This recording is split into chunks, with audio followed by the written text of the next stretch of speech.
मैं डॉक्टर करमवीर सिंह, सह आचार्य राजनीति विज्ञान विभाग, बाबू शोभाराम राजकीय कला महाविद्यालय अलवर। प्यारे बच्चों, आज हम आपकी जो ऑनलाइन कक्षा चल रही है,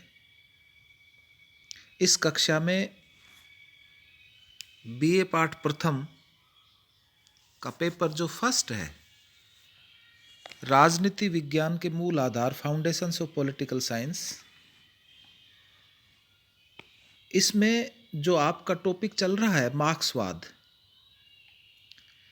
इस मार्क्सवाद में आज आपसे चर्चा करेंगे मार्क्स का जो अतिरिक्त मूल्य का सिद्धांत है उसके बारे में, theory of surplus value.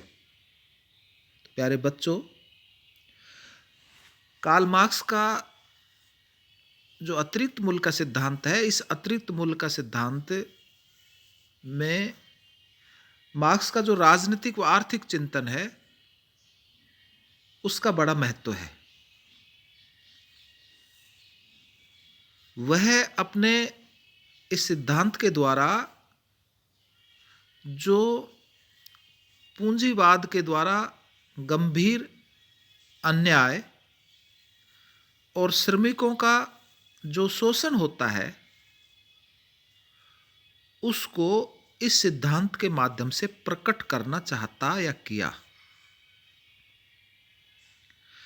Karl Marx का जो थ्योरी ऑफ सरप्लस वैल्यू है वो स्वयं उसका ही एक अन्य सिद्धांत है, मूल्य के श्रम सिद्धांत पर आधारित है। कहने का तात्पर्य हुआ कि अतिरिक्त मूल्य का सिद्धांत मार्क्स का एक जो अन्य सिद्धांत है, मूल्य के श्रम सिद्धांत पर आधारित है। मार्क्स ने अतिरिक्त मूल्य के सिद्धांत के आधार के रूप में मूल्य के श्रम सिद्धांत की कुछ मान्यताएं को स्वीकार किया है, जिनका यहां बताना बहुत ही आवश्यक है।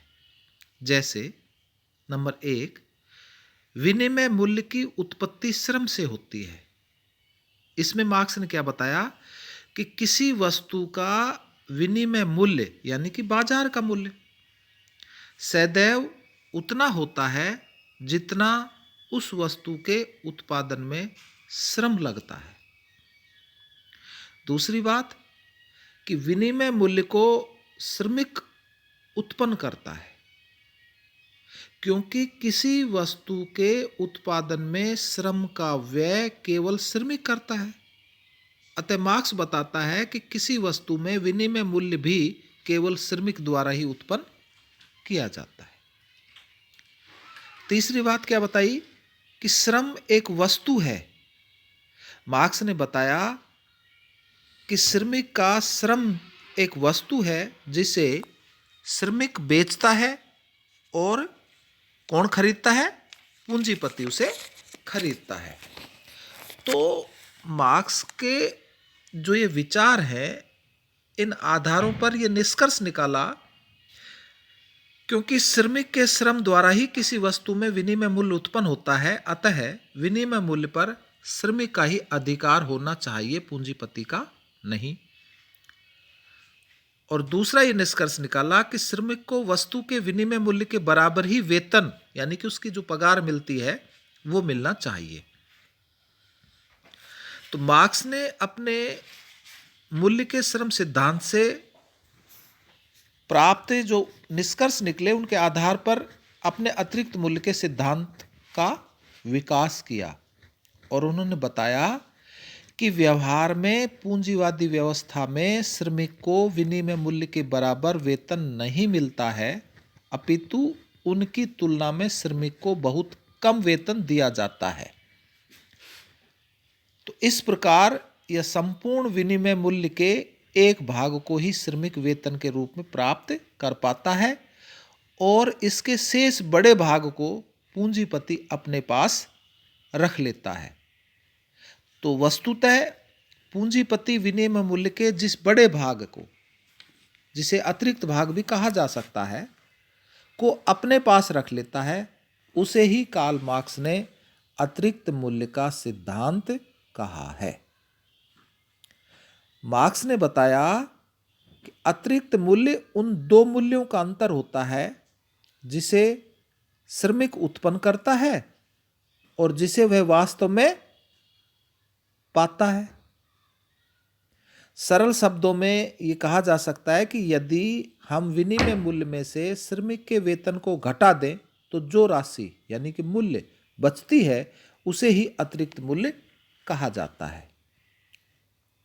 मैं आपको यहां एक उदाहरण के द्वारा अतिरिक्त मूल्य के सिद्धांत को समझाता हूं कि मान लीजिए एक श्रमिक 8 घंटे श्रम करता है और श्रम करके एक दरी का उत्पादन करता है जिसका विनिमय मूल्य कितना है, 80 रुपए। किंतु श्रमिक को मात्र 30 रुपए वेतन पगार के रूप में दिए जाते हैं। ठीक है ना। कहने का तात्पर्य यह हुआ कि एक श्रमिक 8 घंटे कार्य करके कोई भी चीज बनाता है या एक दरी का उत्पादन करता है जिसका मूल्य यानी कि विनिमय मूल्य है 80 रुपए, लेकिन उस 80 रुपए में से श्रमिक को मात्र कितने मिलते हैं, 30 रुपए, 30 रुपए वेतन के रूप में या पगार के रूप में। इसका अर्थ है कि श्रमिक को केवल 3 घंटे के श्रम के बराबर वेतन प्राप्त हुआ, क्योंकि 8 घंटे उसने काम किया, 8 घंटे में 80 रुपए उसने कमाए और उस 80 रुपए से 30 रुपए मिले, तो यानी कि कुल 3 घंटे के श्रम के बराबर उसे वेतन प्राप्त हुआ। तो इस प्रकार उसके अन्य 5 घंटे के श्रम के मूल्य यानी कि 50 रुपए को पूंजीपति स्वयं अपने पास रख लेता है। तो कार्ल मार्क्स के अनुसार ये 50 रुपए ही अतिरिक्त मूल्य है जिस पर श्रमिक का अधिकार होना चाहिए, किंतु व्यवहार में पूंजीपति इसे हड़प लेता है, अर्थात श्रमिक का उस पर कोई अधिकार नहीं है। तो मार्क्स अपने अतिरिक्त मूल्य के सिद्धांत के आधार पर कुछ निष्कर्ष बताता है, जैसे मैं आपको यहां बताऊं कि नंबर 1 कि संपूर्ण विनिमय मूल्य पर केवल श्रमिक का अधिकार होता है, किंतु व्यवहार में उसे वेतन के रूप में इसका छोटा सा भाग ही प्राप्त होता है। दूसरी बात कि अतिरिक्त मूल्य विनिमय मूल्य का वह भाग है जो श्रमिक को नहीं दिया जाता है तथा जिसे स्वयं पूंजीपति अपने पास रख लेता है। यह पूंजीपति द्वारा श्रमिक के धन की चोरी है और इस चोरी के कारण ही पूंजीपति को बड़ा मुनाफा प्राप्त होता है और उसके पास पूंजी का संचय बढ़ता जाता है। तीसरी बात उन्होंने ये निकाली कि यह सिद्धांत बताता है कि पूंजीवाद श्रमिकों के क्रूर शोषण पर खड़ा है। यह एक अन्यायपूर्ण अवस्था है और इसके विरुद्ध क्रांति की जानी चाहिए।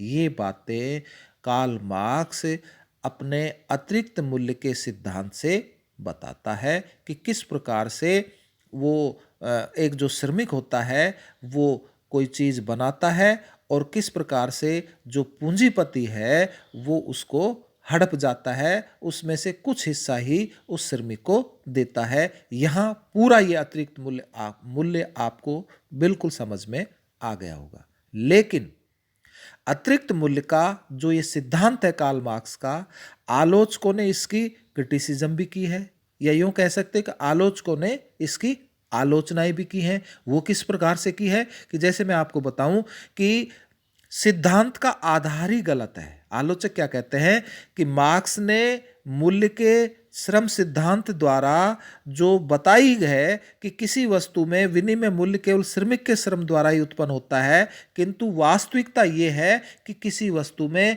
विनिमय मूल्य श्रम के अलावा पूंजी, भूमि, प्रबंधन इत्यादि का भी उत्पन्न होता है, इत्यादि द्वारा भी उत्पन्न होता है। तो अतः मार्क्स का अतिरिक्त मूल्य का सिद्धांत गलत है और इस आधार पर या इस पर आधारित उसका अतिरिक्त मूल्य का सिद्धांत भी गलत प्रमाणित होता है। ठीक है ना, सिद्धांत का आधार ही गलत है, जो बात मार्क्स ने बताई। दूसरी आलोचना यह है कि विनिमय मूल्य में पूंजीपति का भाग होता है कि यदि किसी वस्तु के उत्पादन में श्रमिक अपना श्रम लगाता है तो पूंजीपति भी अपनी पूंजी लगाता है। तो इस प्रकार किसी वस्तु के विनिमय मूल्य पर श्रमिक के साथ साथ पूंजीपति का भी अधिकार होता है। अतः जब विनिमय मूल्य के एक भाग को पूंजीपति अपने पास रख लेता है तो इसे श्रमिक के धन की चोरी नहीं कहा जा सकता।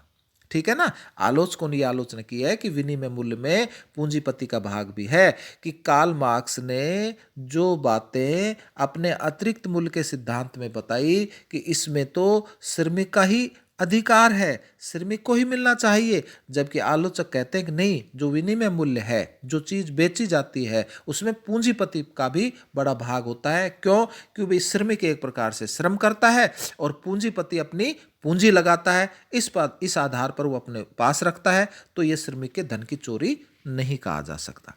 तीसरी बात उसने ये आलोचना ये की आलोचकों ने कि मानसिक श्रम की उपेक्षा। मार्क्स ने ये बताया कि विनिमय मूल्य की उत्पत्ति के संबंध में केवल श्रमिक के शारीरिक श्रम का उल्लेख किया। आप सभी को पता है, मैंने अभी पूर्व में आपको बताया।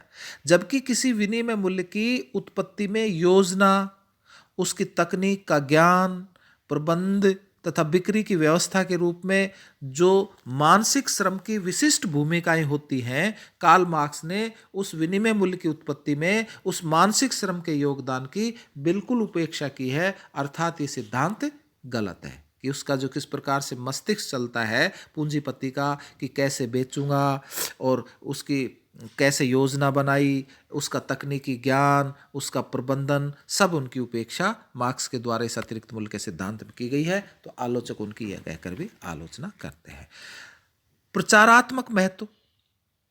यहां आलोचक ये भी बताते हैं कि यदि मार्क्स का अतिरिक्त मूल्य का सिद्धांत अर्थशास्त्र की दृष्टि से पूर्णतः भ्रामक व अवैज्ञानिक व असत्य है, किंतु मार्क्स एवं उनके अनुयायियों ने इस सिद्धांत को पूंजीवाद के विरोध के लिए इस्तेमाल किया है। कार्ल मार्क्स ने इस सिद्धांत की मदद से यह प्रचारित करने का कोशिश किया है कि संपूर्ण औद्योगिक प्रणाली का केंद्र स्वयं श्रमिक है और पूंजीपति उसके धन के लुटेरे हैं। तो अतः पूंजीपति वर्ग के विरुद्ध श्रमिक वर्ग को वर्ग संघर्ष व खूनी क्रांति करनी चाहिए।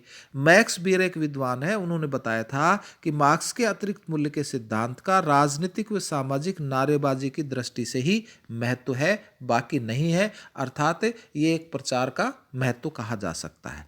तो आलोचकों ने ये आलोचनाएं की हैं, लेकिन निष्कर्ष जो कंक्लूजन निकलता है उससे ये कहा जा सकता है कि अर्थशास्त्र की दृष्टि से मार्क्स का अतिरिक्त मूल्य का सिद्धांत पूर्णतः असत सिद्धांत है और इसलिए यह एक अस्वीकार्य सिद्धांत भी है।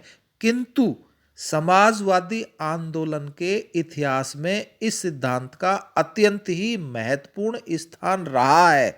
वस्तुतः मार्क्स ने इस सिद्धांत की रचना पूंजीवाद के विरुद्ध प्रचार के लिए और समाजवादी आंदोलन को क्रांतिकारी गतिशीलता देने के लिए की थी और इस सिद्धांत ने इस कार्य में पूरी मदद भी की। तो वस्तुतः यही इस सिद्धांत का महत्व कहा जा सकता है। तो प्यारे बच्चों, कार्ल मार्क्स का ये अतिरिक्त मूल्य के सिद्धांत की जो बातें थी मैंने आपसे ये डिस्कस की या इस विषय पर चर्चा हुआ। ये अतिरिक्त मूल्य का सिद्धांत यहीं खत्म होता है।